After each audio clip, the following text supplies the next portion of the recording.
Oke, kita mulai ya kuliahnya untuk uji asumsi klasik ya. Oke, kenapa kita menguji atau melakukan uji asumsi klasik?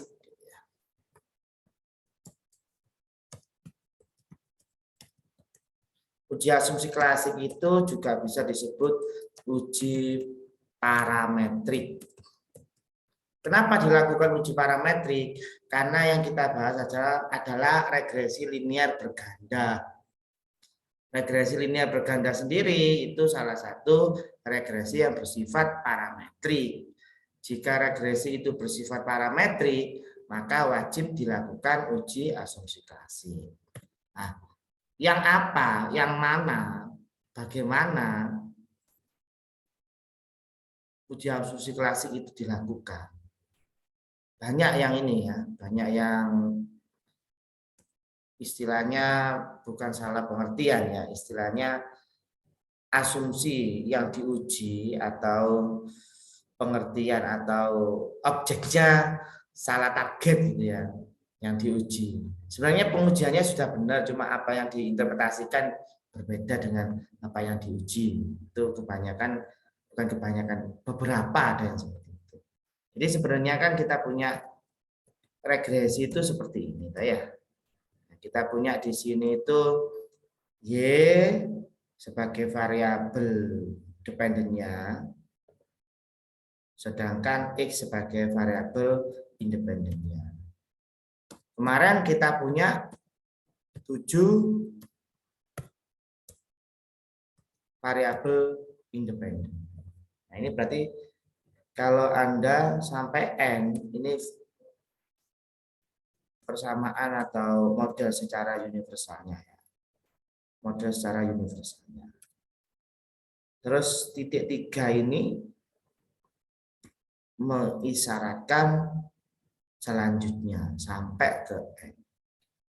Titiknya cukup 3, jangan sampai dikasih 4. Itu sudah ini ya, sudah salah satu bentuk notasi itu. Titik 3 itu dan selanjutnya berhenti sampai N. Di sini ada E. Ada N di situ. Nah, kita akan memberikan notasi atau memberikan keterangan kalau ini adalah variabel dependen. Kalau A itu adalah konstanta.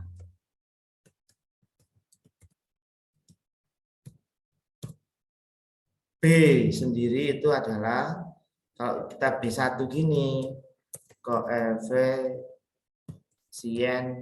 regresi variabel independen. Kalau ke 1 ya punyanya X1. Sampai N ya sudah. Di sini kalau Bn berarti sama ya. Ini kita buat ini ya. Kita buat titik 2 ini.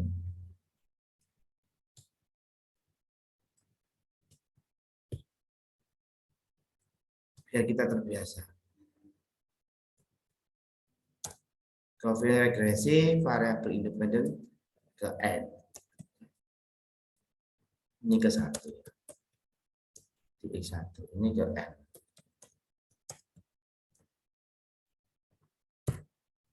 Sedangkan E-nya sendiri itu adalah residual. Bisa juga disebut sisaan. Ya. Bisa disebut juga error gitu ya. Error juga bisa. Sisaan bisa, residual bisa. Yang mana yang kita uji asumsi klasik? Ininya yang kita uji asumsi klasik. Ya. Kita uji asumsi klasiknya error. Yang error diuji apa aja? Jadi yang diperlakukan uji asumsi klasik, ya, select.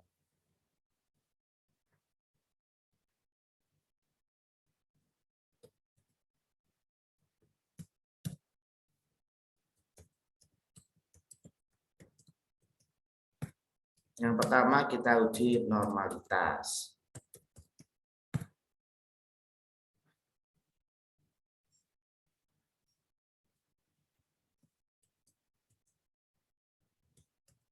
Korelasi heteroskedastisitas.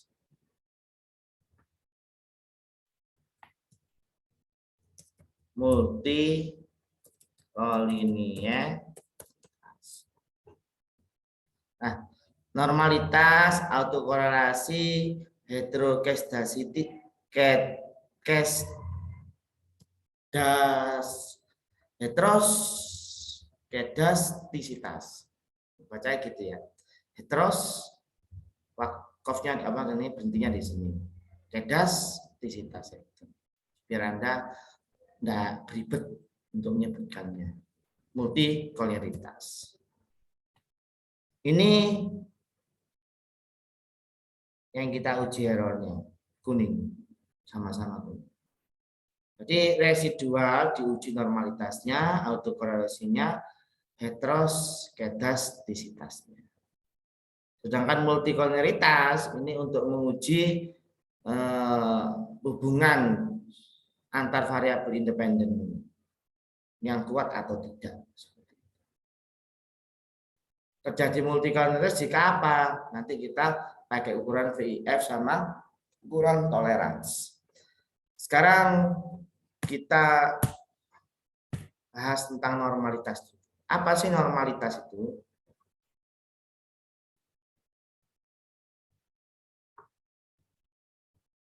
Yang diuji normalitas di sini itu errornya. Apakah uji normalitas tidak bisa dilakukan pada data? Bisa. Misalnya pada X bisa, pada Y bisa. Tetapi untuk regresi, Y dan X-nya tidak ada asumsi. Ya. Tidak, bukan berarti X-nya harus berdistribusi normal, enggak. Yang berdistribusi normal bukan X-nya, tapi residualnya. Residual sendiri sebenarnya apa sih? Residual sendiri itu sebenarnya jarak, ya, jarak dari variabel atau prediksi, ya. Prediksi itu artinya kita sudah punya model, kita masukkan di masing-masing X, habis itu kita punya namanya Y prediksi, Y topi namanya. Y topi sendiri nanti dikurangkan dengan pengamatan ini Y. Nah, jarak antara Y dengan Y topi itu disebut error. Kemarin kan sempat Pak Kusir jelaskan itu lewat gambar itu ya. Lewat gambar. Kalau kita lihat sempat saya share juga ya. Lewat gambar juga ya. Jadi yang gambar garis lurus terus kita punya beberapa pengamatan titik-titik itu ya. Seperti itu. Oke, normalitas itu apa sih? Ya, kriteria pengujiannya seperti apa sih? Salah satu alat uji yang kita gunakan untuk normalitas itu kita menggunakan uji Kolmogorov-Smirnov.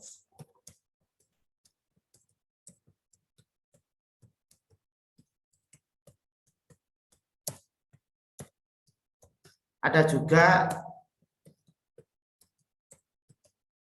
tapi yang sering dipakai ini ya, Kolmogorov-Smirnov yang sering dipakai. Ini saya kasih warna.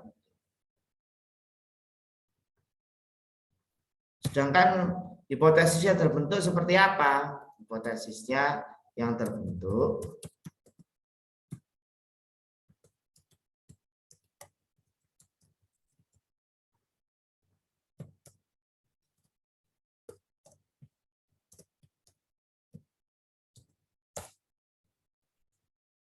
error atau residual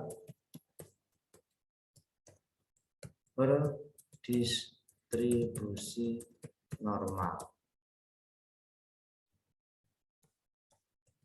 Residual tidak berdistribusi berdistribusi seperti itu ya. Kriteria pengujiannya seperti apa? Yang kita harapkan adalah berdistribusi normal. K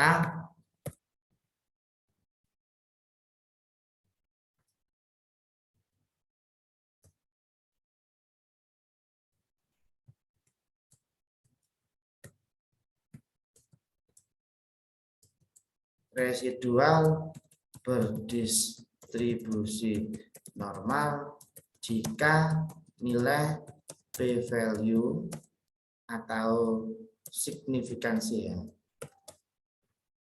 Yang kita inginkan ini ya, yang kita inginkan residual berdistribusi normal. Terima H0.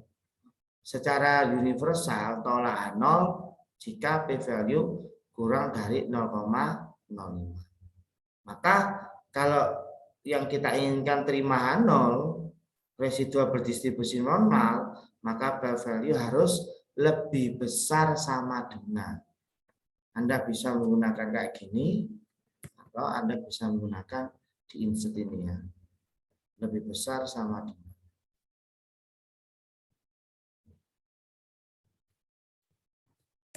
0,05. 0,05 sendiri itu alfa. Atau kita bilang alfa ya. Kita pakai notasi. Notasi alfa.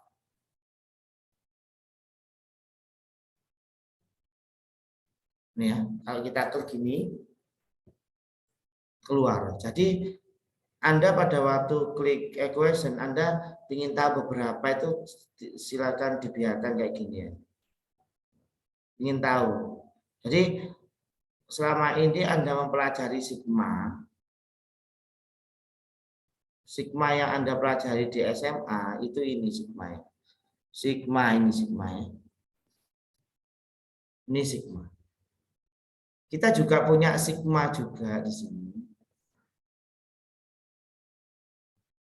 Sigma di sini adalah varians yang Anda pelajari sebelum UTS. Beda S dan sigma apa? S itu parameter dari apa? Sampel. Kalau sigma parameter dari populasi. Anda nanti silakan dipelajari secara rigid ya. Pelan-pelan sehingga Anda ya sesuatu yang sebenarnya sepele ya, tapi pada waktu Anda ditanya apa parameter dari varians, ada yang bilang S, ada yang bilang sigma. Ya benar S atau sigma, dua-duanya benar. Cuman satunya untuk sampel, satunya untuk hasil. Apakah alfa ini harus 0,05? Defaultnya seperti itu. Kita kan software yang kita gunakan adalah SPSS, maka defaultnya 0,05. SPSS apa kita menuju ke SPSS? Enggak, kita menuju ke teori dan beberapa yang sudah dieksperimenkan sehingga diformulasikan pakai toleransi atau toleransi kesalahan atau alfa ya, itu 0,05. Boleh lebih dari ini, boleh. Sesuatu yang kita gunakan tidak boleh, karena Anda S1, saya bicara berdasarkan strata 1 Anda ya. Anda tidak boleh pakai opini Anda, karena Anda belum melakukan penelitian dan eksperimen yang mendalam tentang sesuatu yang Anda katakan secara ilmiah itu masih dalam ranah Anda meliterasi. Berdasarkan siapa? Disadur dari siapa? Seperti Anda sudah dijelaskan di PSI, namanya Mendeley. Jadi sesuatu yang dituliskan itu enggak, ini tulisannya siapa? Kok enggak ada merujuk dari siapa? Apakah ini opini Anda? Nanti diperdalam pada waktu pembuatan proposal. Oke ini ya, Anda pahami ini ya, secara ini ya, secara rigid. Jadi hipotesisnya terbentuknya seperti ini, pelan-pelan Anda pahami. Ya, terus jika dia akan diinginkan itu berdistribusi normal, artinya yang yang diinginkan adalah terimahan 0, maka p-value atau signifikansinya harus di atas 0,05. Kita masuk ke autokorelasi. Ya, kita masuk ke autokorelasi. Salah satu uji autokorelasi yang kita gunakan uji Rantes. Ada juga menggunakan uji Darwin-Watson ya. Ada juga menggunakan uji Darwin-Watson.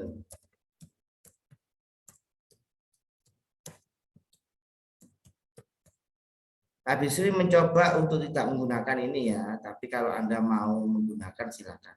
Ini lebih effortnya lebih tinggi daripada Rantes menurut saya ya.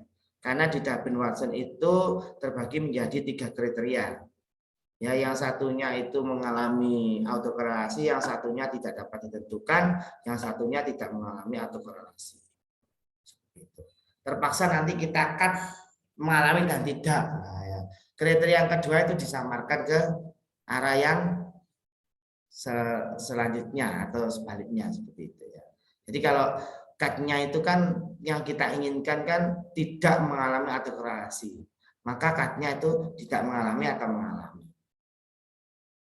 Sekarang untuk daerah yang tidak bisa ditentukan itu otomatis kan daerah samar ya, daerah horor ya, kalau di Islam itu horor sebaiknya ditinggalkan ya. Berarti dia masuk ke yang mengalami atau korelasi. Lazimnya seperti itu. Tapi kalau peneliti masih dikatakan bisa mengalami tidak mengalami atau korelasi ya nggak apa-apa. Nanti cut-nya di yang mengalami atau korelasi. Nah itu menjadi perdebatan artinya. Jadi misalkan suatu penelitian yang satu menggunakan uji Darwin-Watson, yang satu menggunakan Rantes. Kalau Rantes kan cuma 2 kriteria, mengalami atau tidak. Tapi kalau uji Darwin-Watson itu mengalami, tidak ditentukan, sama tidak terjadi. Jadi kalau kita ini ya, kita simulasikan. Kita pakai garis saja ya. Kita simulasikan. Ini cut-nya punya Rantes, ini cut-nya punya autokorelasi. Kalau cut-nya punyanya Rantes di sini, ya. Mengalami atau tidak.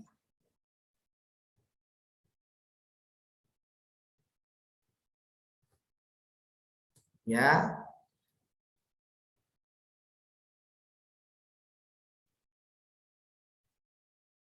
atau tidak ya. Ya atau tidak. Ya di sini tidak gitu ya.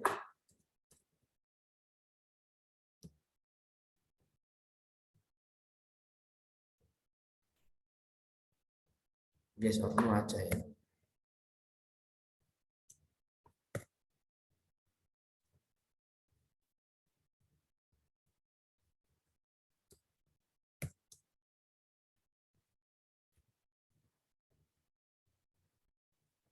Ini ya. Tapi kalau di sini punyanya Darwin-Watson, kita kebagi 3.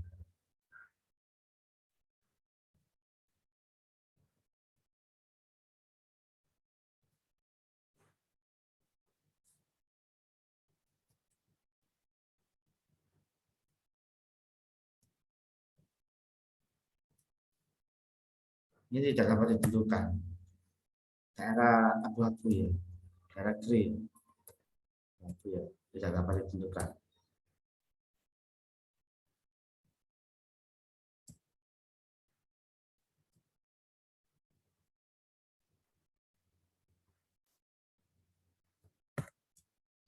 Gini ya. Permasalahannya apa? Permasalahannya di cut point-nya. Kalau cut point-nya kita ngikut di sini, ya, berarti taruhlah ini angka tertentu ya.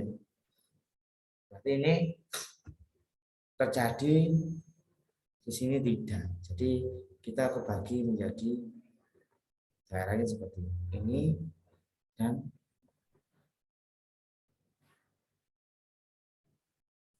ini. Kalau cut point-nya ini. Tapi kalau cut point-nya itu di sini,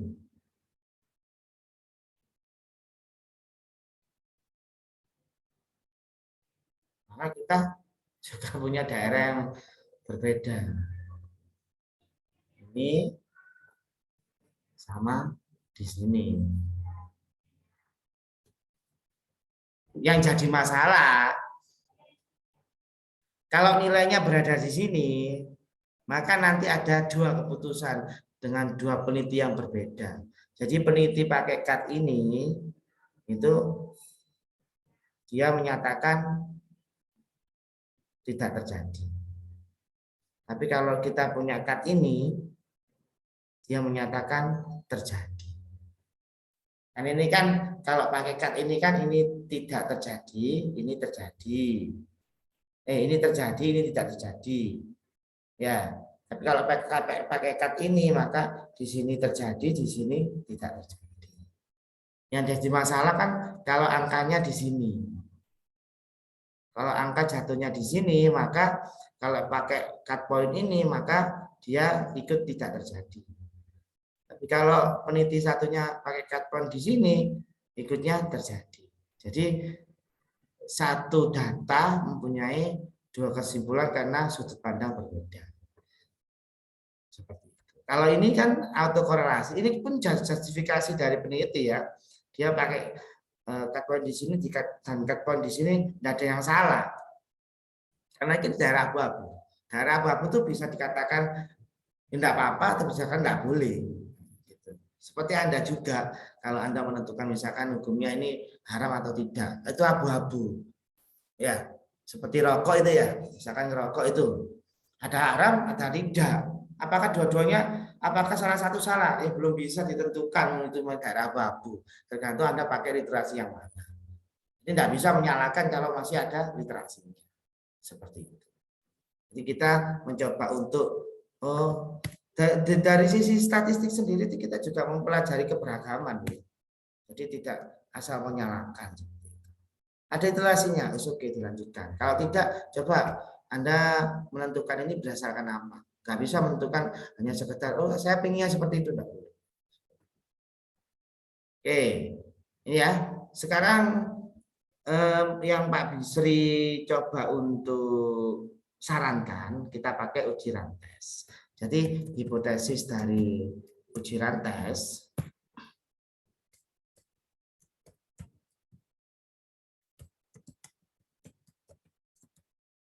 ya.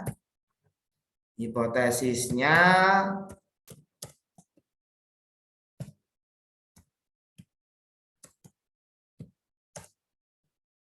H0 tidak terjadi auto korelasi. H1 terjadi auto korelasi. Berarti pengujiannya seperti apa?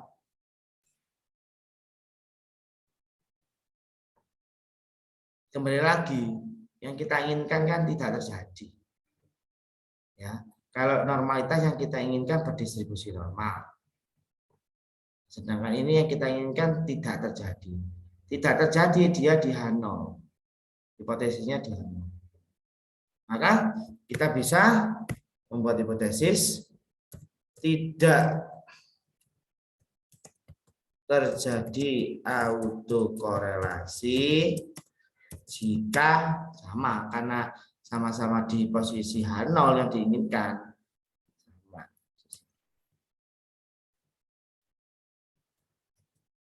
Jika p-value atau signya di atas alfa sama dengan di atas sama dengan.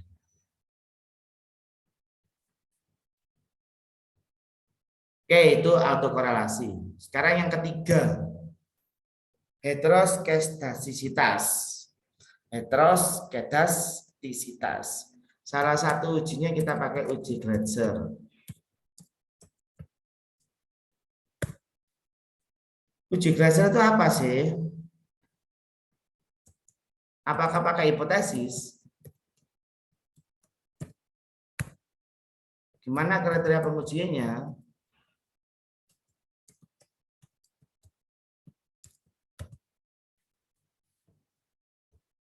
Coba Anda analisis ya. Saya menuliskan pengertian uji Gleiser.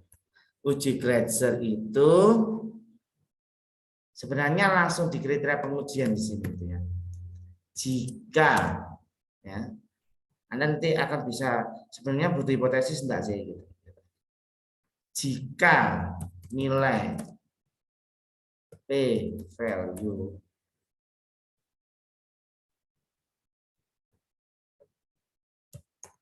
atau sig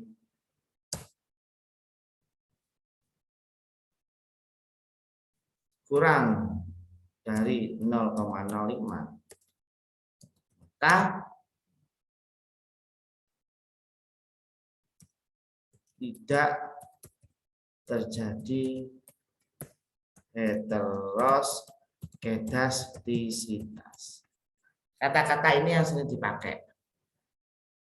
Tapi pengertiannya nanti rancu.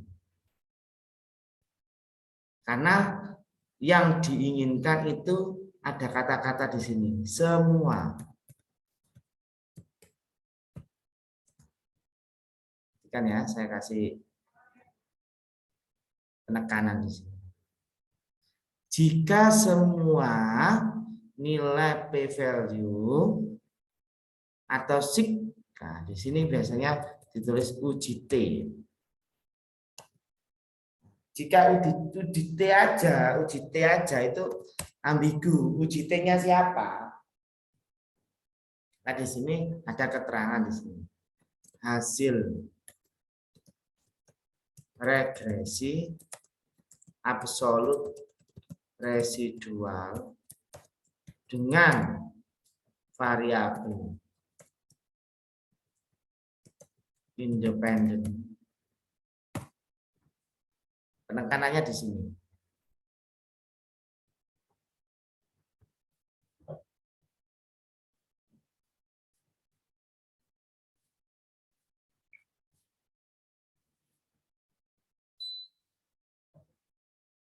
Jadi kata-katanya yang ditekankan semua sama hasil regresi absolut residual dengan variabel independen. Penekanannya di situ penekanannya.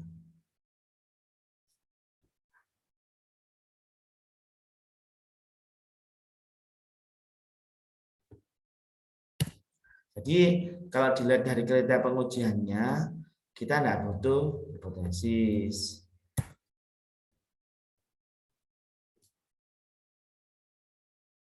Karena yang disoroti adalah semua. Hipotesis yang dipakai adalah hipotesis yang hampir sama dengan uji T kemarin.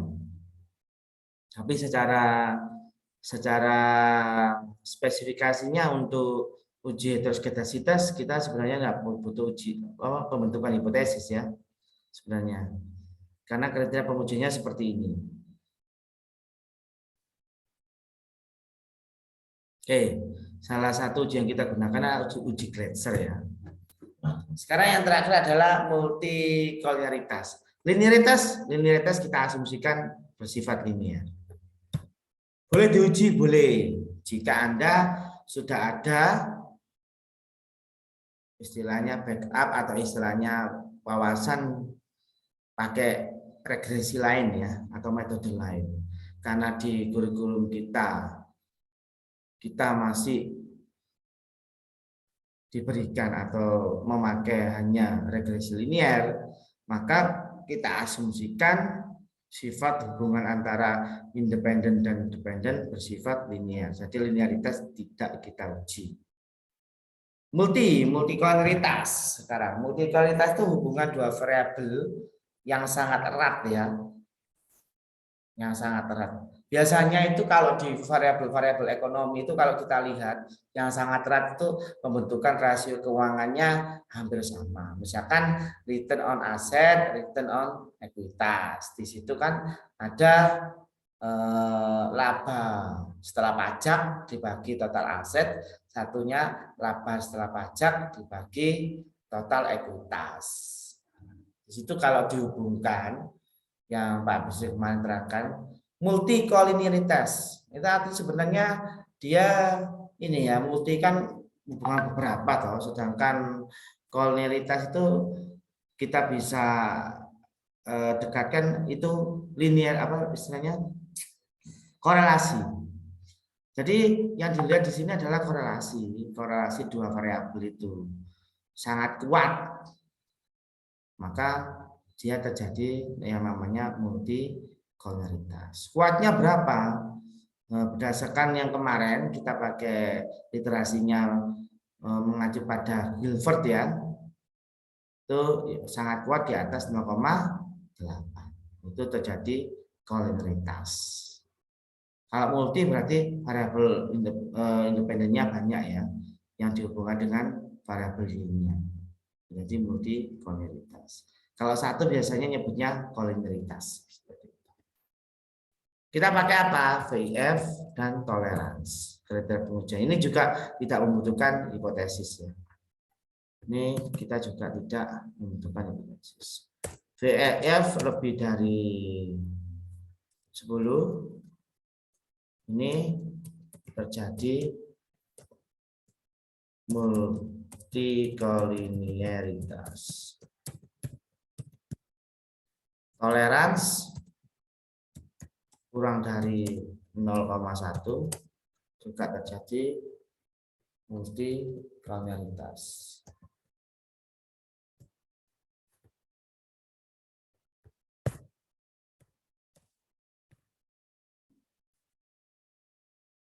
Jadi 10 ikut mana? VIF itu kurang dari 10 tidak terjadi multi ya. Kita pakai karena yang kita inginkan tidak terjadi, kita pakai ini aja ya. Kurang dari 10 ini lebih dari 0,1. Kata-kata atau itu mengindikasikan jika salah satu ini sudah terpenuhi, oke, Anda bisa menentukan tidak terjadi multikolonialitas. Tapi kalau dua-duanya ya tetap tidak bisa. Tapi kalau di sini posisinya dan salah satu itu tidak terpenuhi, maka tidak terpenuhi. Jadi sebenarnya kita juga mempelajari logika ya. Di setiap pengujian itu tetap Anda sesuatu yang lalu itu tidak ditinggalkan begitu saja. Tetap ada ininya, ada implikasi selanjutnya. Sekarang kita coba untuk olah data ya. Menggunakan data regresi dan asumsi klasik ya. Di data modul ya. Yang Anda bisa lihat di Madepulon yang Anda ambil juga di sana bisa. Kemarin juga Anda juga menggunakan data itu untuk mengerjakan tugas ya. Kita masuk ke SPSS-nya. File open data.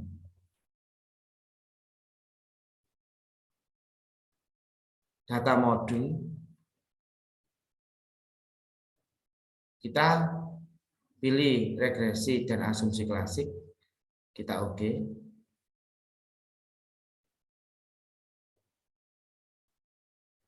Berdasarkan yang kemarin, kita punya beberapa hipotesis.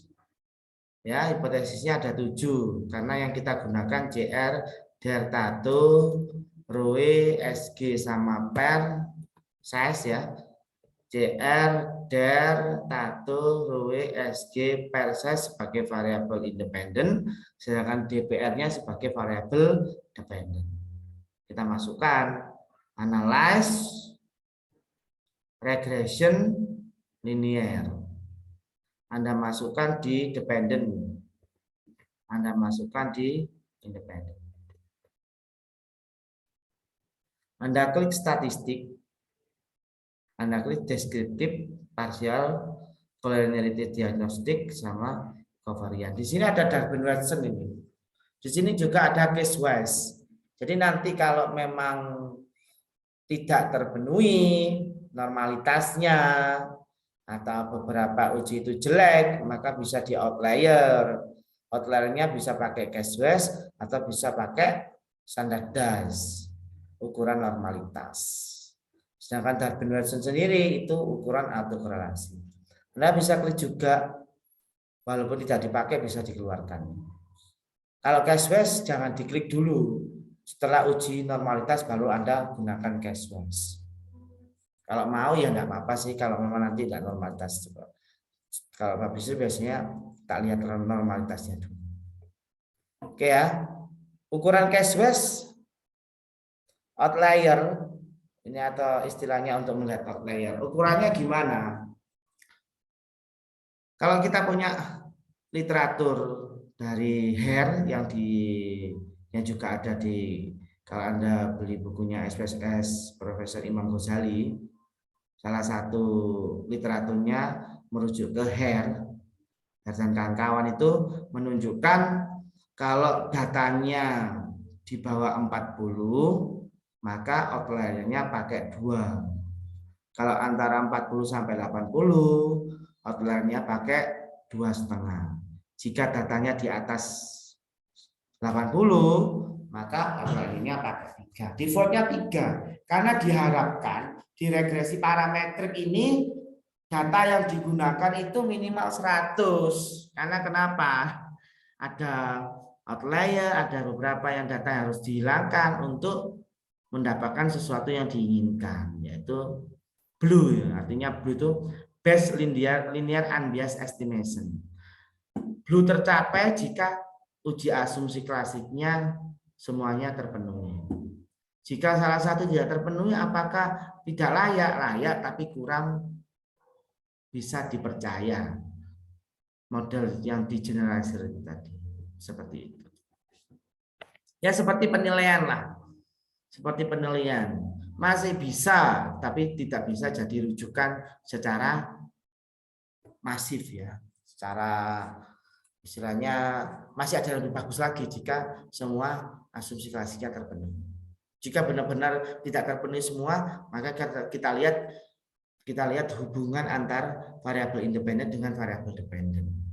Kalau memang tidak terbentuk pola tertentu, maka dipastikan kita seharusnya memakai uji regresi atau kita menggunakan regresi non parametrik. Atau kita bisa pakai semi parametrik jika ada beberapa variabel independen masih membentuk pola dengan variabel dependennya. Seperti itu. Oke, kita fokus ke parametrik dulu ya. Continue. Kita simpan unstandardized. Ini residual kita simpan unstandardized itu yang pertama nanti untuk uji normalitas, yang kedua untuk uji autokorelasi.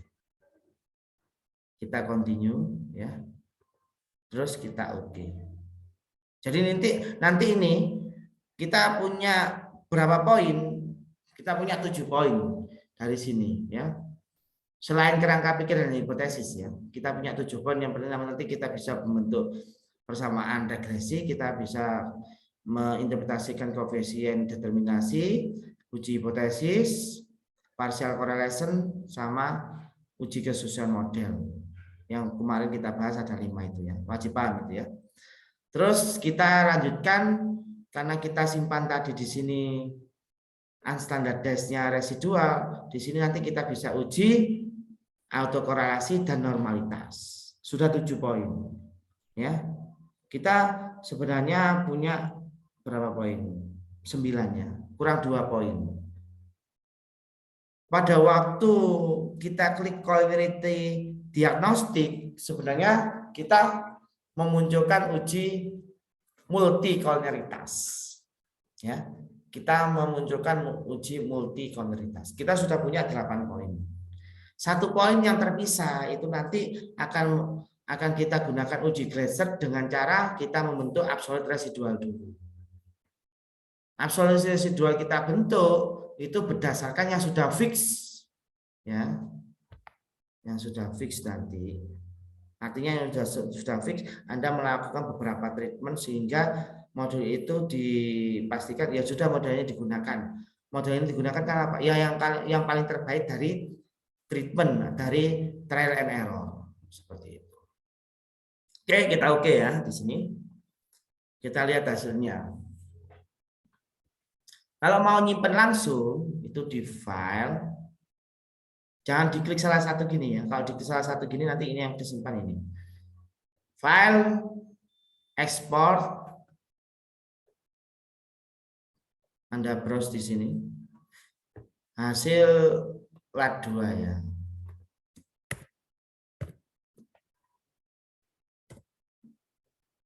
Kita simpan.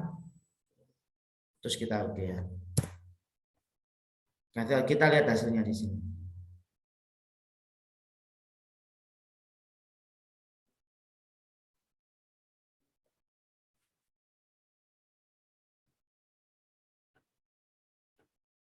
Ini ya. Hapus.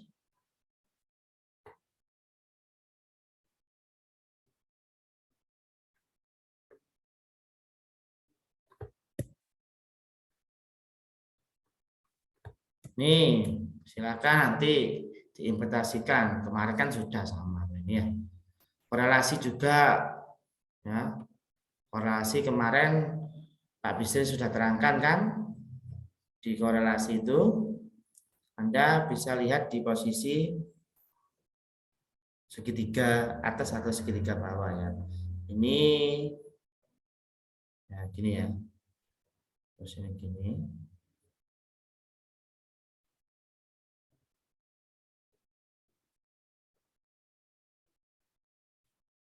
Satu itu dirinya sendiri. Jadi sebenarnya di statistik bisa di ini ya, dilebarkan ya. Kalau Anda pingin mencari teman atau pasangan yang sesuai dengan keinginan Anda sendiri, semuanya harus sama. Berarti Anda pencerminan Anda. Ya Anda dengan diri Anda sendiri akhirnya sendiri terus. Jadi tidak bisa benar-benar sama. Kalau sama dengan keinginan Anda dan diri Anda, ya diri Anda sendiri. Anda sendiri berarti Anda nyaman dengan kesendirian. Ini kayak gitu kalau diinterpretasikan. Jadi kalau mau melebur ya menyesuaikan. Jadi tidak bisa dengan dirinya sendiri. Satu itu dengan dirinya, dia refleksi dari dirinya sendiri. Sebenarnya sesuatu yang idealis, terus sebenarnya dia mencoba untuk mencari dirinya sendiri. Tidak bisa ketemu ya dengan kesendirian itu. Tapi kalau di sini kita ngomongnya tentang multikoneritas itu kalau sesuatu yang terlalu istilahnya di atas 80 kan otomatis seperti yang diinginkan diri sama dengan dirinya sendiri itu tidak bagus semuanya. Jadi kalau diregresi di sini artinya gini ya, artinya taraf yang bagus itu di bawah 0,8 sampai 0,6 itu sudah kuat itu. Kalau cukup ya 0,6 sampai 0,4 ya. Terus kalau lemah 0,4 sampai 0,2. Kalau sangat lemah 0,2 ke bawah. Kalau sangat kuat, nah ini terlalu dominan. Ini istilahnya kalau terlalu dominan itu kalau di dalam itu ya susah untuk dia terlalu ini ya, terlalu istilahnya terlalu mempengaruhi itu atau sangat kuat mempengaruhi ya di atas 0,8. Apakah itu baik? Ya baik bagi kasus tertentu. Ya baik bagi kasus tertentu. Jadi silakan filosofinya itu kemana-mana. Filosofi. Jadi ilmu itu sebenarnya yang mahal itu filosofinya. Anda bisa mendekatkan dengan kehidupan sosial Anda. Anda jelaskan secara matematik atau secara tematik berdasarkan klaster dari kehidupan Anda. Nah, itu baru Anda mendapatkan value-nya di situ. Kalau sekedar Anda cuman ambil nilai terus sekedar aja ya enggak apa-apa mendapatkan nilai. Cuman cara keilmuan tadi sama dengan guyonannya gini. tidak ada tambahan guyonannya. Kalau di plakatnya kos-kosan itu kan ada guyonan tapi dia bersifat ilmiah ya. Tolong ditaruh di tempatnya bagi mahasiswa yang berpendidikan ya. Gitu. Kalau di kan juga itu toh. Artinya ada tambahan ilmu ya, beretitude kayak gitu. Berarti tidak semua yang bertitel berpendidikan gitu ya, istilah kayak gitu. Berpendidikan diartikan adalah tambahan ilmunya. Sebenarnya nanti yang dipakai ya ilmu attitude-nya itu. Jadi dengan bertambahnya ilmu, Anda semakin empati dan beretitude. Seperti itu. Masih pinter, tidak beretitude nanti akan terkikis dengan sendirinya. Berada di atas nanti turun sendiri seperti itu. Ilmunya statistik banyak ya untuk filosofi karena dia terbentuk dari sosial ya. Awalnya dari sosial. Oke, sudah saya lanjutkan. Ini Anda nanti silakan create ya di situ. Ini saya hapus. Ini create-nya di sini. Create-nya di sini adalah membentuk kerangka pikir ya. Di sini. Nanti kalau kuis tampilan ini aja yang Pak bisa kasih. Silakan interpretasikan 9 poin dari regresi berganda berdasarkan output di bawah ini. Sudah satu soal aja. Anda jelaskan secara keseluruhan. Mulai membentuk kerangka pikir, pembentukan itu hipotesis, pembentukan persamaan atau model, sampai Anda uji multikolonialitas. Jadi satu soal untuk semuanya. All in one ya. Oke, ini Darwin-Watson.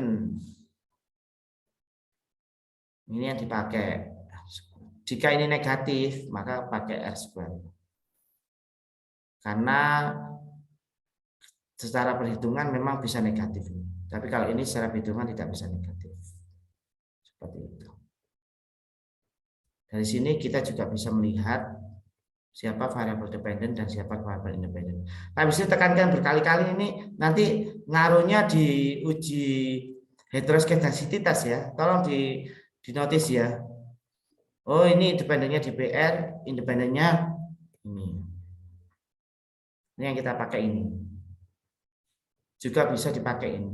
Kalau Anda mau merigidkan ya, crosskan antara tabel F-nya. Sekali lagi, ini variabel dependennya dan variabel independen. Untuk tabel koefisien,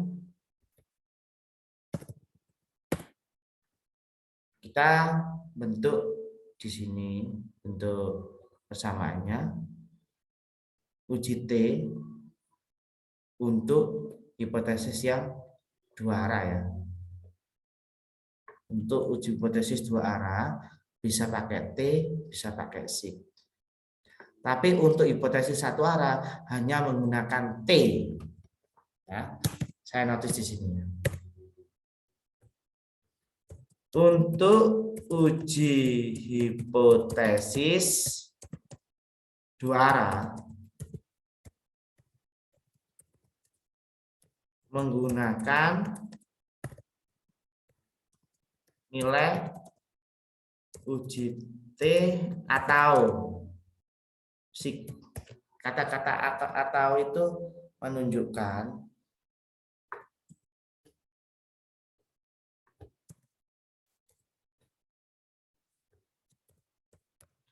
kata-kata atau ini menunjukkan boleh salah satu. Contohnya dua arah itu gimana Pak Bisri? Ya kalau dua arah cuma berpengaruh, tidak berpengaruh. Nanti kurvanya kanan kiri diarsir. Itu sudah dijelaskan di sebelum UTS. Untuk hipotesis yang satu arah, ini kita hanya menggunakan uji T aja. Tidak bisa ada paksa pakai sig aja. mencari mudahnya ya. Kalau sih kan mencari mudahnya, kalau kurang dari 0,05 hipotesis terima, kalau lebih sama dengan dari 0,05 hipotesis tolak.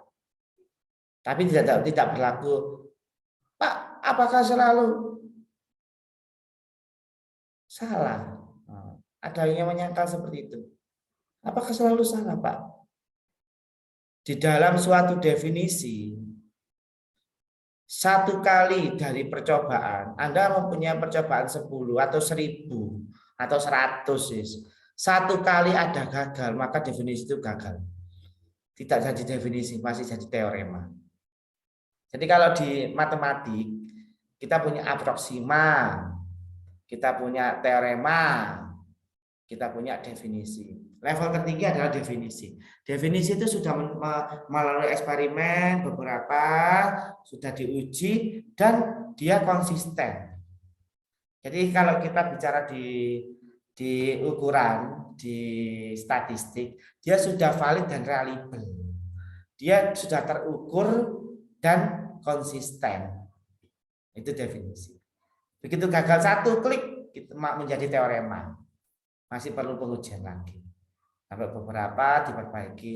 Kalau Anda di SD itu seperti Anda kan dulu ini apa namanya? Sebenarnya tikus dari mana sih? Aristoteles bilangnya dari gombal, ya. Muncullah teori Stanley Miller, ya. Muncullah beberapa teori lain, sehingga melakukan apa namanya percobaan pakai layar angsa. Ternyata makhluk hidup itu dari makhluk hidup sebelumnya, gitu ya. Seperti itu. Nah, awal mula makhluk itu dari mana? Nah, makhluk itu sebelumnya itu dari mana? Ini kan akhirnya tidak terpecahkan. Seperti kalau kita bicara hadis kan, begitu mau bicara tentang kehidupan jauh maka diberhentikan sama Nabi. Nanti Anda bisa gila, intinya seperti itu. Nah, itu kan menunjukkan kalau manusia memang pintar, boleh berpikir, tapi pada waktu tertentu dia ditunjukkan kalau manusia memang terbatas. Seperti itu. Oke, kita lanjutkan ya. Posisinya uji T ini ya. Uji hipotesis satu arah menggunakan uji T. Diingat-ingat ya. Kalau dua arah. Jadi kalau hipotesisnya seperti ini.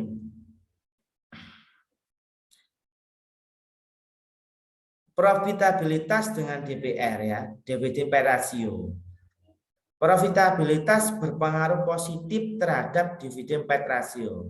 Artinya berpengaruh positif, setiap kenaikan satu satuan unit profitabilitas akan menaikkan dividen PET ratio. Kebetulan profitabilitasnya diukur oleh ROA, return on asset.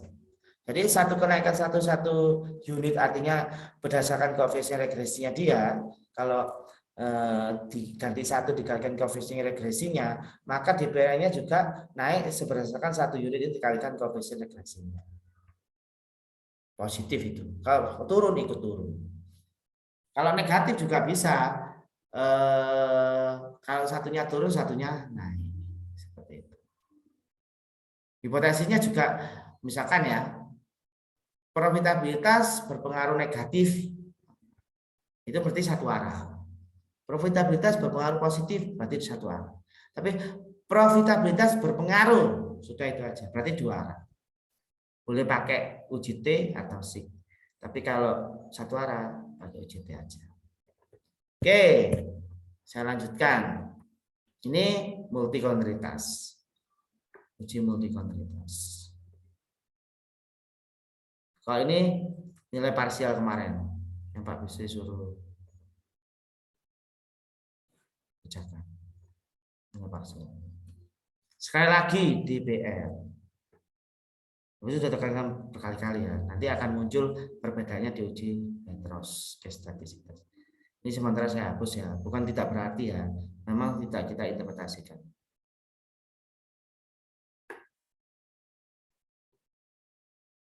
Ini kelihatan outliernya nanti kalau memang tidak normal dihapus di sini. Tapi sementara kita tidak menggunakan treatment outlier ya. Kita hanya melihat uji asumsi klasik dulu. Saya hapus dulu ya.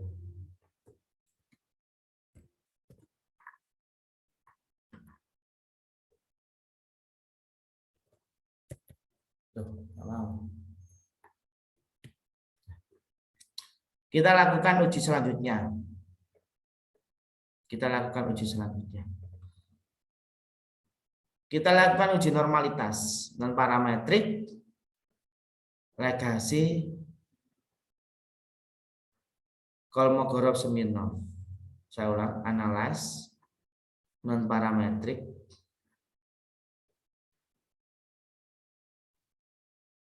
kursornya one sample KS, Kolmogorov-Smirnov. Kita masukkan residualnya, unstandardized, normalitas, kita uji normalitas ya. Kita oke.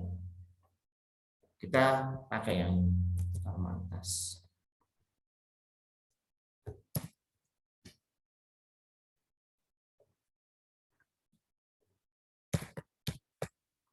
Di situ terlihat ini ya, tidak normal.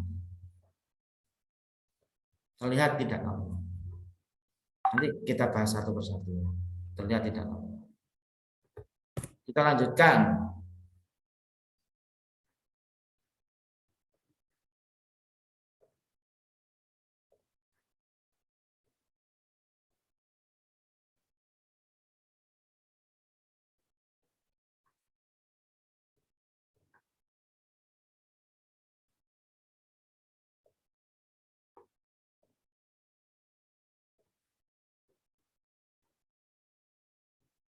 Kursornya bergerak sendiri ya. Bentar. Saya mau lihat masih screen-nya. Analyze, non parametrik, legasi, rantais.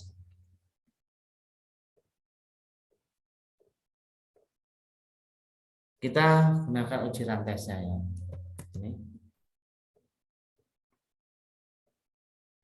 Masukkan di sini. Terlihat di sini asimptotik detailnya.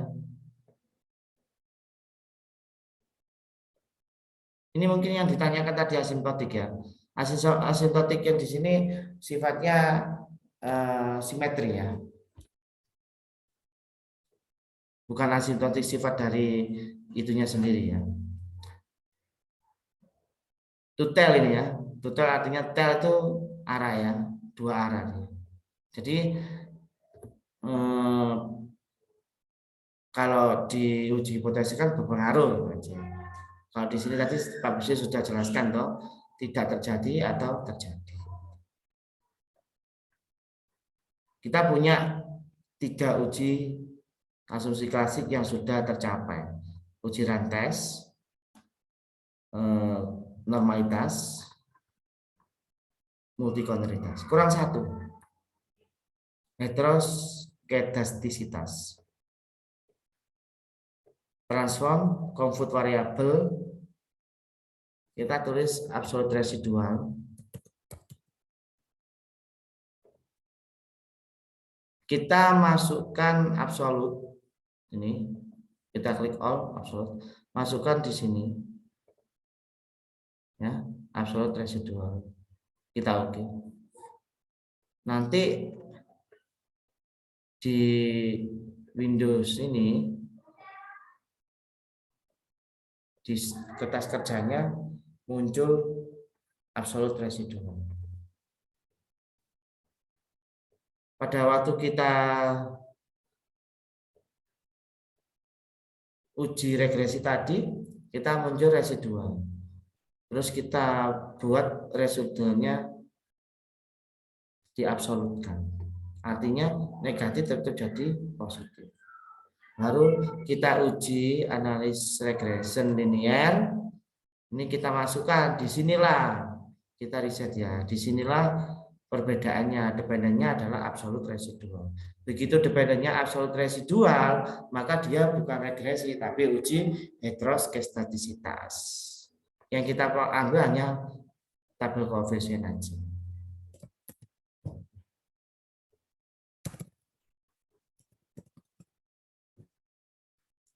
Bunyinya apa tadi kriterianya? Jika semua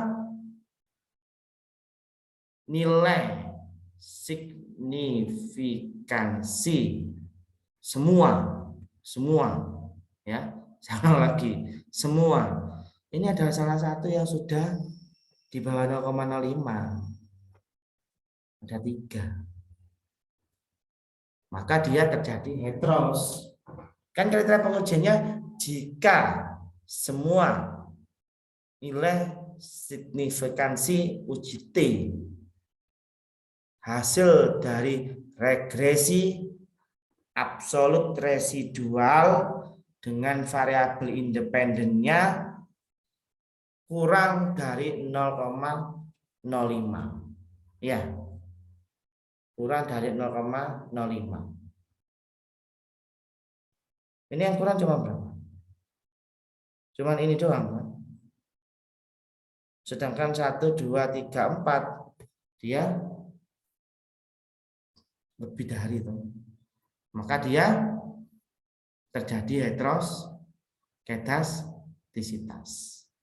Karena tidak semua. Seperti itu ya.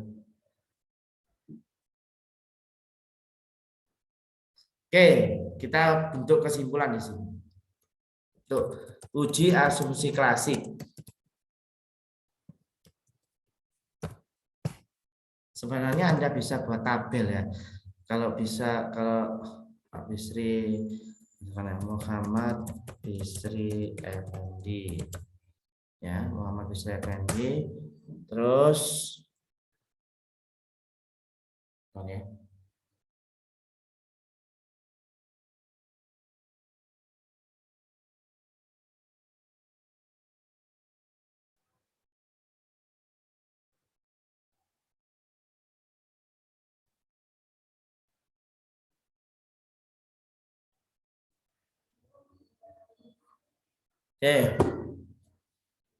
Jurkubang ya, Jurkubang.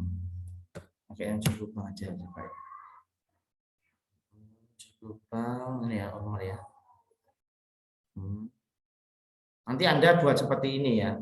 Coba saya download dulu ini ya.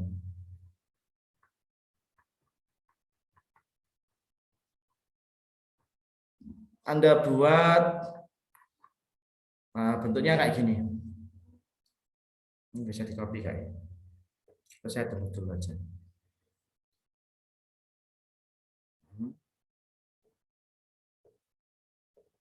Engkau itu keliru klik. Namanya pengabdian sing diklik.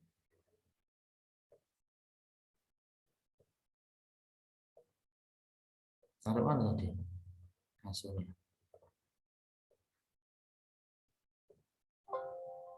Mau di dokumen.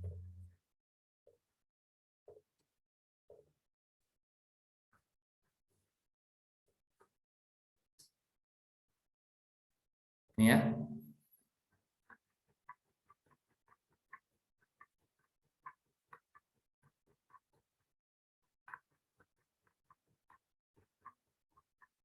Nih. Buat seperti ini. Asumsi klasik, normal, hetero, auto, multi. Ini saya screen.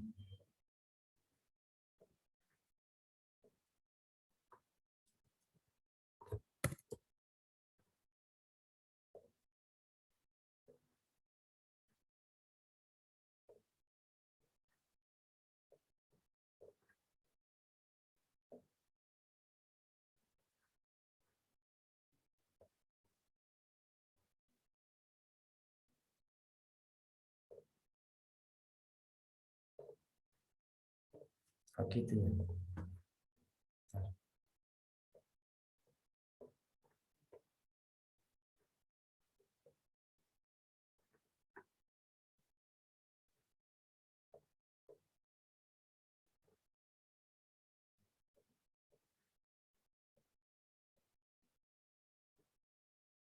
Nanti tabelnya seperti ini ya. Jadi kita bisa resume jadi satu. Nanti Anda kemarin kan Anda teruskan, terus resumnya seperti ini. Jadi nanti normalitinya nilainya berapa, terus ini boleh keterangan, boleh informasi dia normal enggak, seperti itu. Anda lanjutkan. Jika semua nilai signifikansi lebih besar dari 0,05, maka tidak terjadi, karena ini kurang, ada yang kurang, maka terjadi heteros. Ada yang kurang ya, terjadi heteros. Jadi ada yang kurang kan, beberapa itu terjadi heteros. Autokorelasi juga kita pakai uji, tapi anda ini ya, anda jelaskan pakai ujinya pakai apa? Kolmogorov Smirnov, ini pakai uji Glatzer, ini pakai Rantes, ini pakai VIF dan toleransi, dan seperti itu. Dan selanjutnya resikonya berapa, fit modelnya berapa, uji hipotesisnya apa, tambahin parsial korelasinya apa, terus koefisien determinasi, ya koefisien determinasi ini R square, terus ini jika susun model, ini hipotesis, terus Anda tambahkan juga modelnya, model regresinya seperti apa, terus parsialnya juga seperti apa. Ini kurang 3 ya, kurang 2 ya, model sama parsial ditambahin.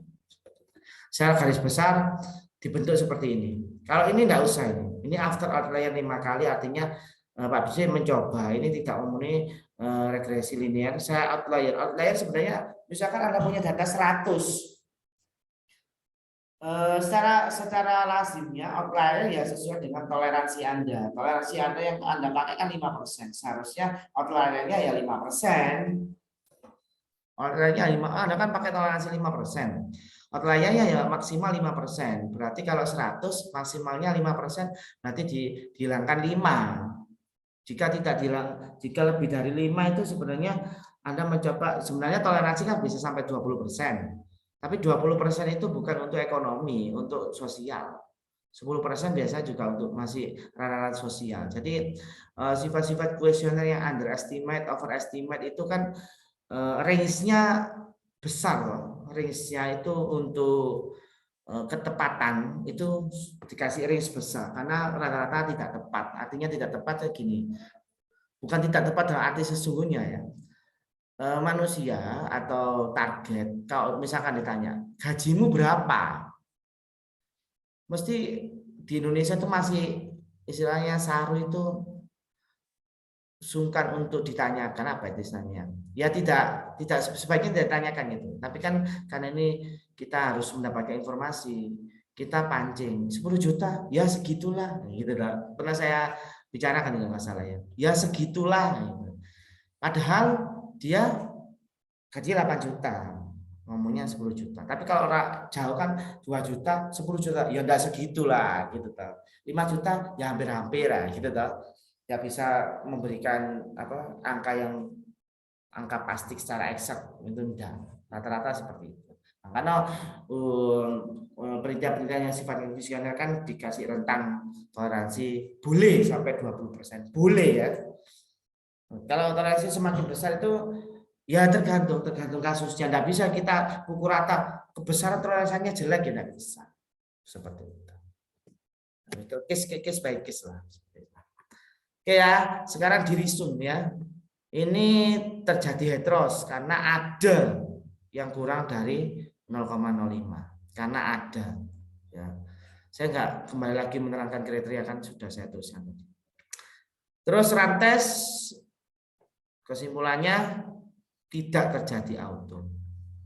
Kolmogorov tidak memenuhi ya, nanti residual tidak berdistribusi normal. PF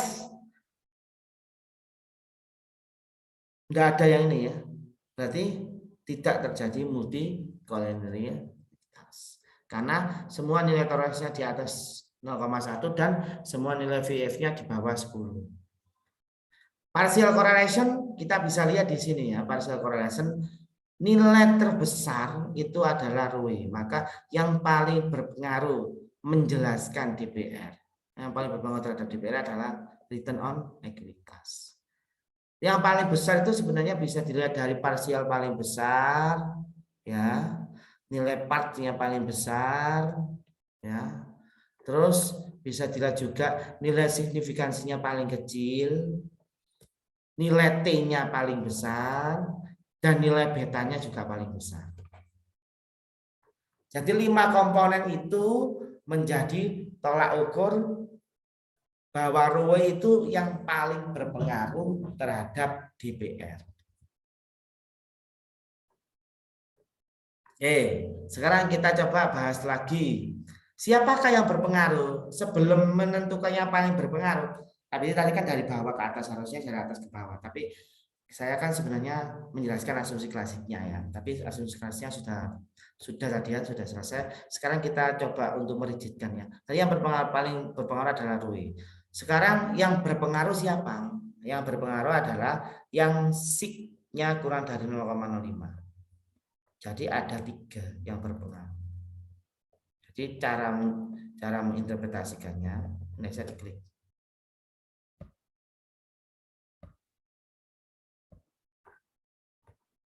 Oke, saya ulang lagi.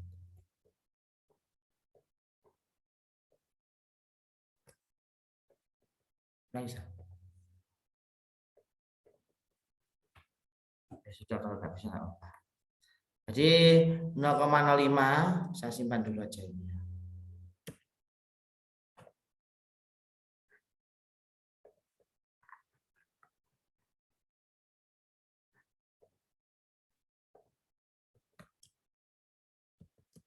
Oke. 0,05 kurang dari 0,05 berarti der pengaruh. Terus Rue sama ter. Yang paling kecil siapa? Rue. Pak Bisri. Kalau 0,0000 semua kan nggak bisa lihat yang paling kecil siapa. Bisa lihat D-nya. Kalau hampir sama, saya nggak ingin lihat D. Ada yang ini istilahnya kekeh hanya saya pengen itu pokoknya. Saya pengen itu pokoknya. Anda harus kembali lagi ke ini, ke pengolahan. Jadi pada waktu nanti kan ada yang tertulis 0,00 semua ya. Kalau kan kita cutnya 3 angka di belakang koma. Ini Anda klik di sini. Anda klik di sini, Anda klik. Nah, di sini diklik. 0,05 ini. Sebenarnya angkanya 0,004825. 0,004825. Ini berlaku juga loh ya. Berlaku juga jika pada waktu 3 angka itu 0,05. 0,05 sudah gitu ya. Ada yang pakai 2 angka 0,05. Loh, 0,05 kan nggak memenuhi. Kan sudah tertolak hipotesisnya. Hipotesis kriteria pengujiannya kan di atas lebih besar sama dengan 0,05. Sedangkan Anda pakai tabulasi 2 angka desimal. 2 angka di belakang desimal. Tertulis 0,05. Anda harus telusuri tracking lagi yang awal. Anda klik lagi di sini ya. Nah, Anda klik lagi di sini. Ini kalau bagus semua berpengaruh biasanya 0,00, 0,00, 0,00, 0,00 semua. Anda bingung siapa yang paling kecil. Nah, ini caranya seperti itu. Ini juga bisa semua angka di sini bisa di tracking. Sebenarnya angka itunya seperti apa? Seperti itu ya. Oke, kita masuk lagi ke sini.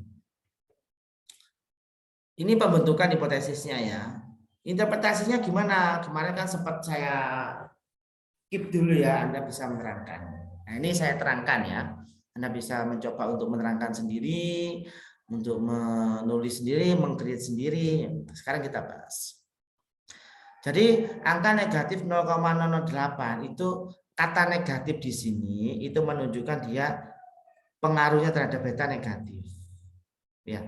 Kata signifikan di sini dia berpengaruh secara signifikan. Apakah CR tidak berpengaruh? Nah, itu kan sempat ditanya, loh, dia berpengaruh tapi tidak signifikan.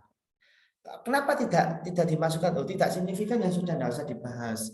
Loh, tapi kan dia masih berpengaruh. Nah, kata-kata itu akan kita batasi dan kita cut off.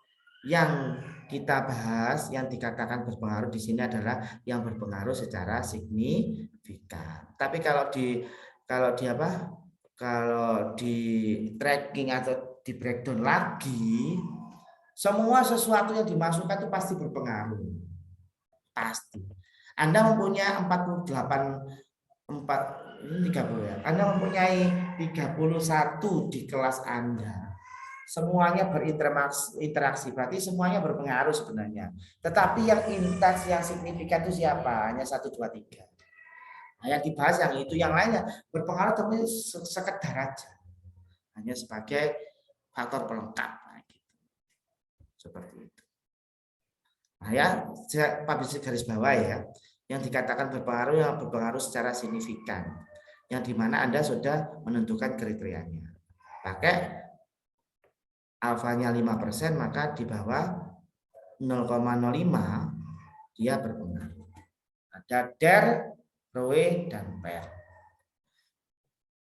Penjelasan dari pembentukan model dan koefisiennya, konstantanya 0,082 ya.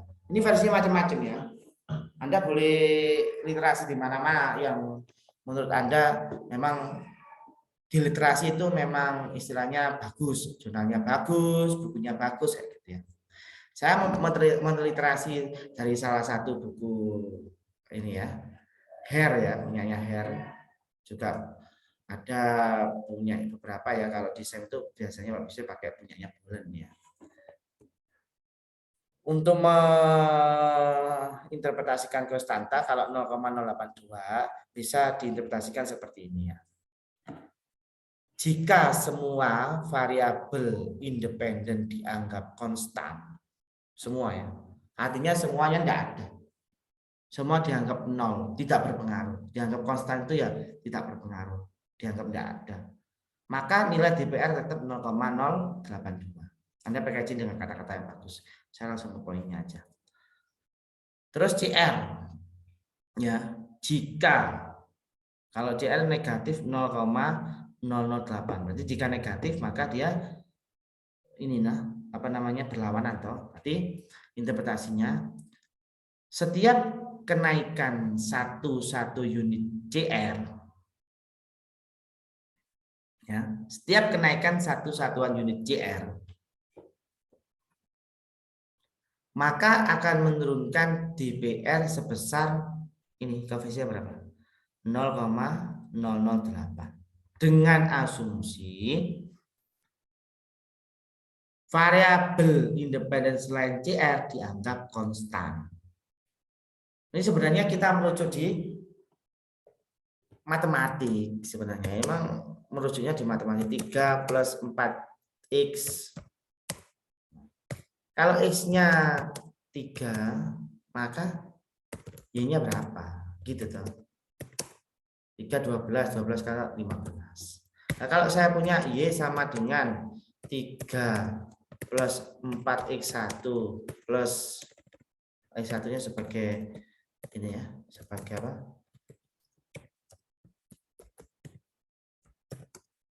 Lima x2.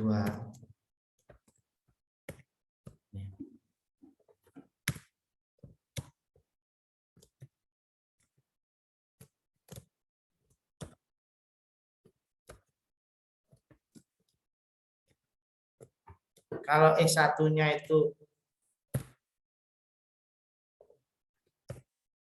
sama dengan 4, maka y-nya berapa? Nah, ini kan bisa bilangnya gini toh. 3 dikalikan 3 ditambah 4 dikalikan 4 ditambah ini diasumsikan 0 atau tetap gini. Ini berapa ini? 16 dan 19 plus 5x2. Nah, ini juga bisa diidentifikasi kalau di statistik bilangnya karena dianggap ekivalen. Mana ekivalen? Ekivalen. Ada nggak ekivalen di sini? Ada di equation. Equationnya tidak hidup karena ekivalen. Ya ada ekivalen. Di sini kursornya tidak ada. Ekivalen ya. Ekivalen 19. Artinya apa ya? Kata-kata tadi yang dipakai. Jika X1 4, maka nilai Y itu adalah 19, diasumsikan X2 itu tidak berpengaruh. Anda boleh matematik nulisnya kayak gini hasilnya, boleh secara statistik diterangkan seperti itu. Salah, kalau ini salah kalau secara matematik. Harusnya betul yang ini. Tapi kan ada penjelasannya di sini. Saya anggap X2-nya 0. Kenapa di sini jangan 0? Nah, karena tidak diketahui memang 0. Nah, ini artinya pasti tidak pasti. Nah, ada icon tertentu di regresi itu ya. Regresi kalau di breakdown kan kayak gini jadinya. Y sama dengan, saya tulis ulang aja ya, biar ini kan sebenarnya pokoknya di sini harus paham.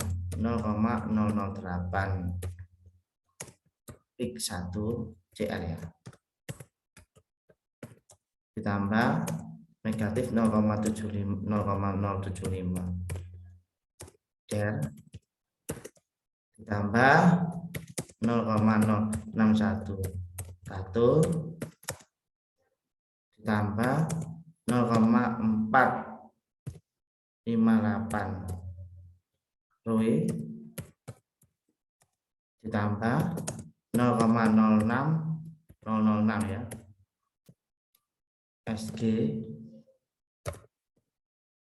ditambah 0,007 per ditambah 0,006 size tambah.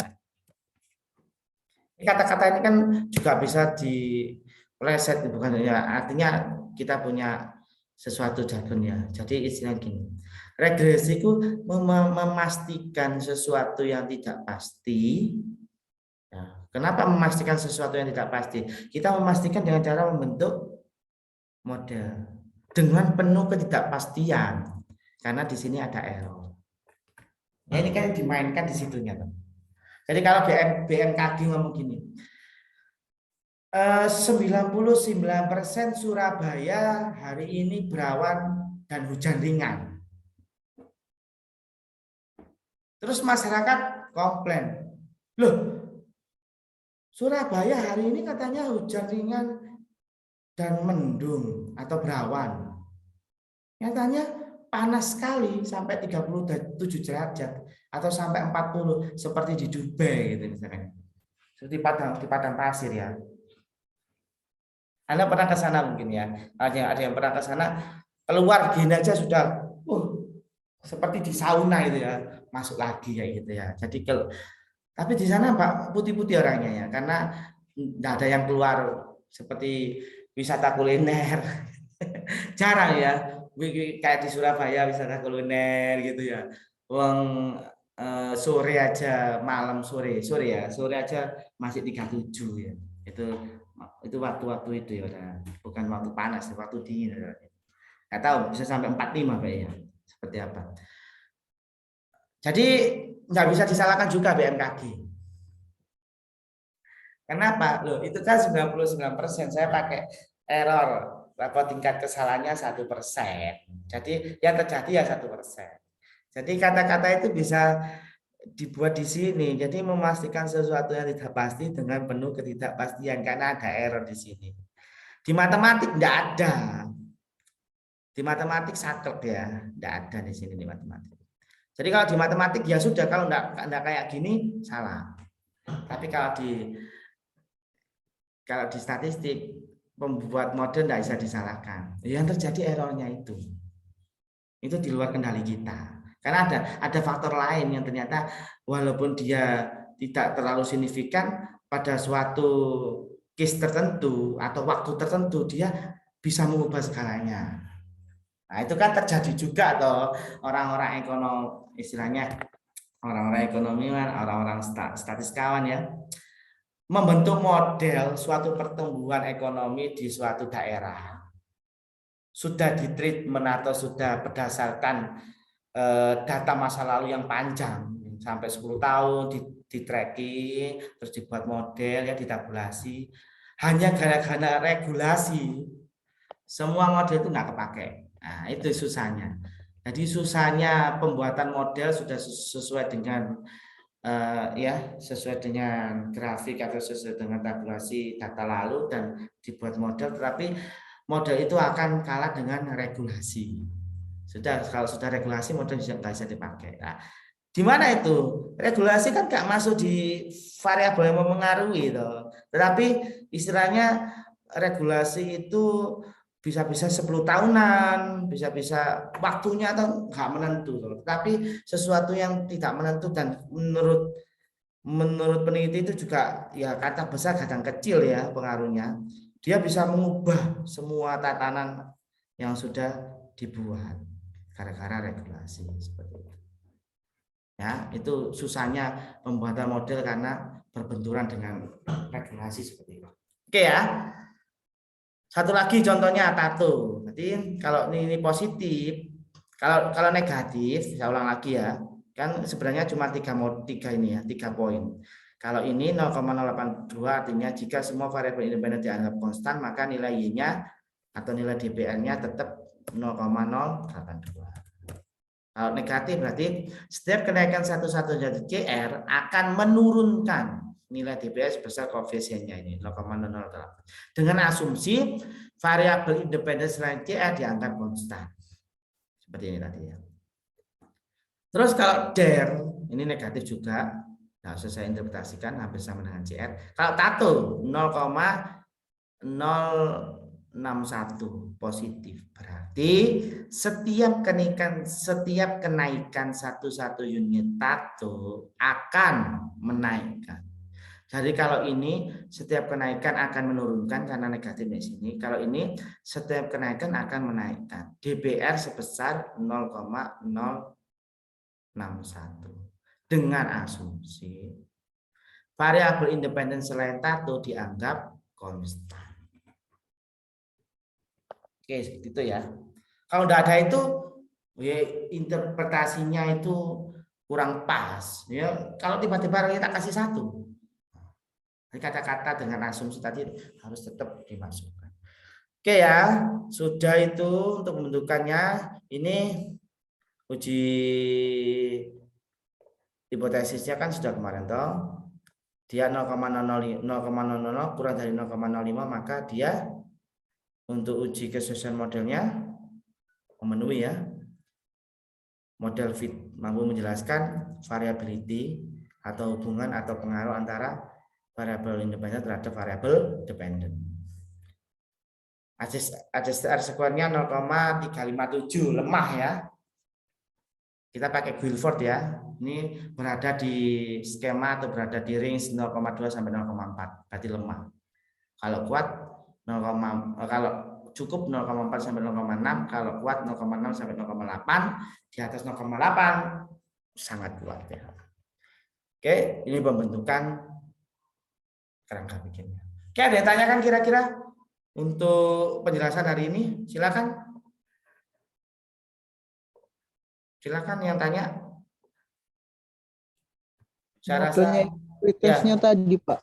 Ya silakan Rizal. Itu pretestnya tadi dikumpulin di mana Pak? Di G-Drive yang kemarin itu kan? Ya sama, yang di Drive yang berarti kemarin. Berarti bikin folder baru lagi gitu? Ya bikin, nggak usah, tetap itu langsung jadi satu aja. Jadi kemarin itu yang tugas kemarin di remove, dihapus, ya, terus dijadikan satu. Yang kemarin kan masih treatment untuk mengerjakan tugas karena masih hanya menjelaskan sampai partial correlation.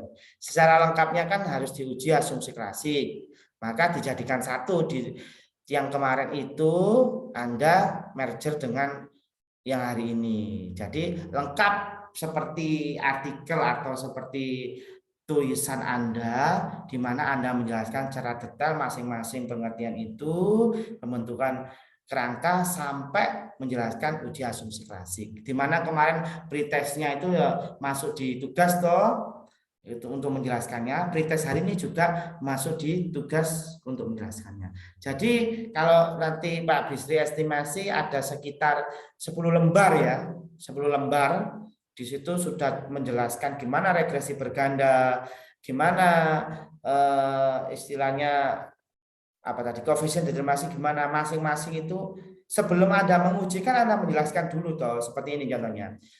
Normalitas itu bla bla bla bla bla bla. Normalitas bisa diuji menggunakan beberapa uji.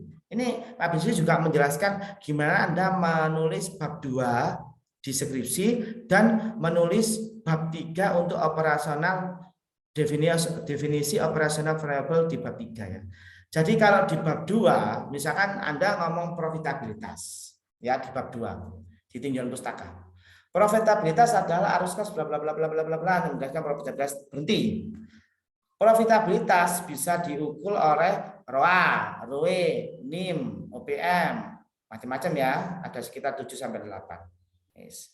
Anda di situ Anda menjelaskan masing-masing pengertian ROA, return on asset itu apa. Terus rumusnya apa? ROE itu apa? Rumusnya apa? Ya. NIM itu apa? Rumusnya apa? Ya. Sudah itu bab 2. Di bab 3, pada penelitian ini profitabilitas diukur menggunakan ROA. Di mana ROA dijelaskan secara singkat. Bla, bla, bla. Ini penulisan di deskripsi ya. ROA dijelaskan singkat, terusnya ini. Jadi sama dengan penulisan tugas Anda.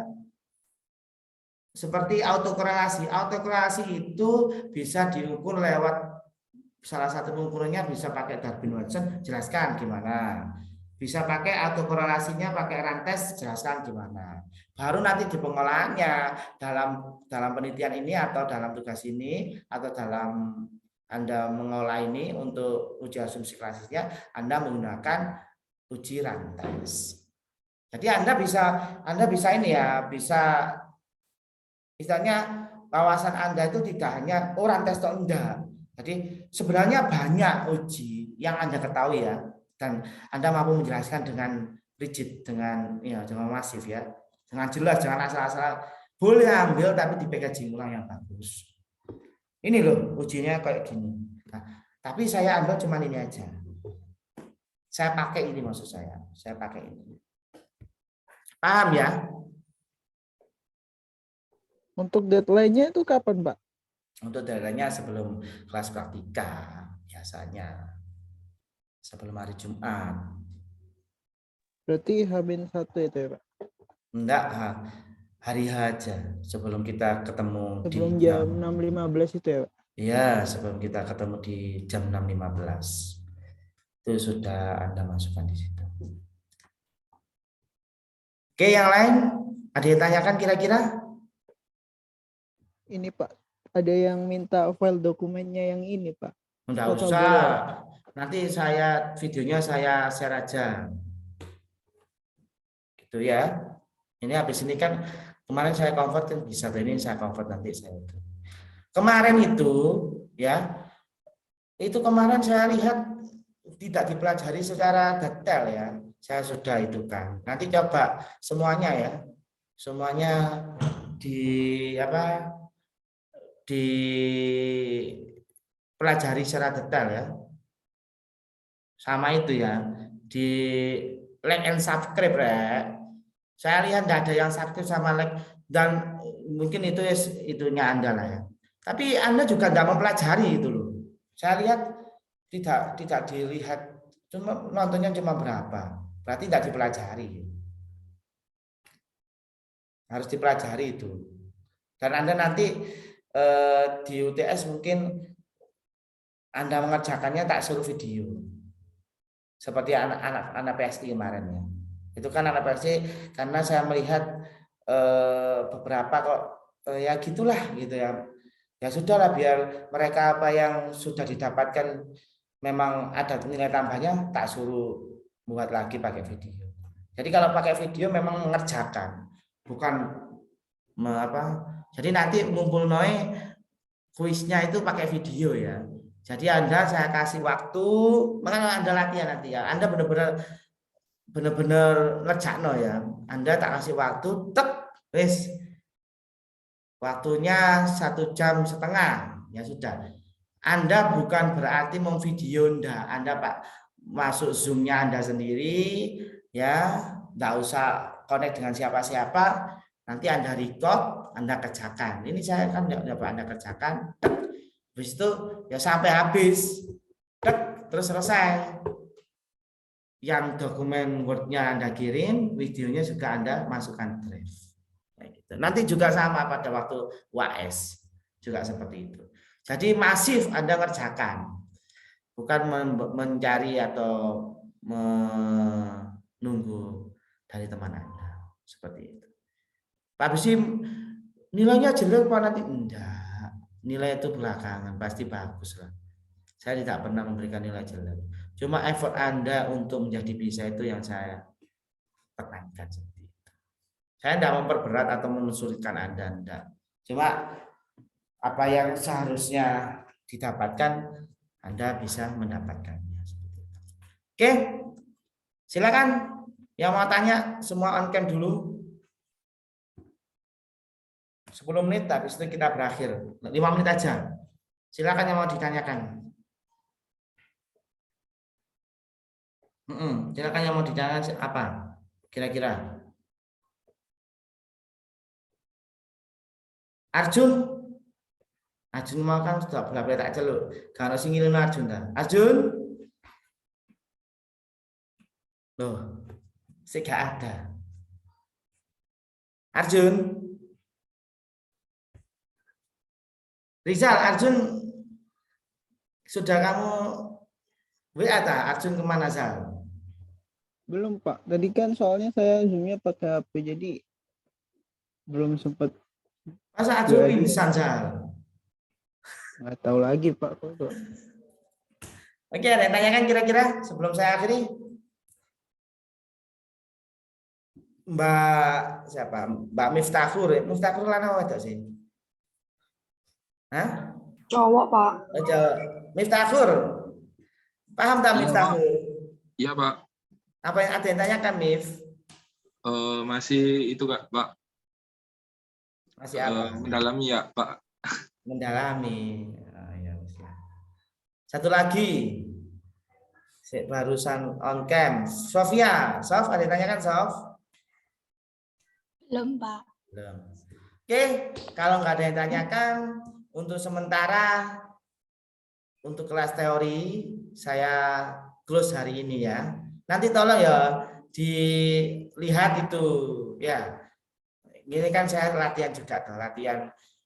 Saya juga mereview apa sih sebenarnya yang kurang untuk materi, mungkin cara penyampaiannya mungkin, atau kalau dibuat video itu bagus enggak gitu. Saya pingin ini ya, saya ingin membuat video konten banyak gitu. Tapi kan saya latihan ini ya, seperti itu.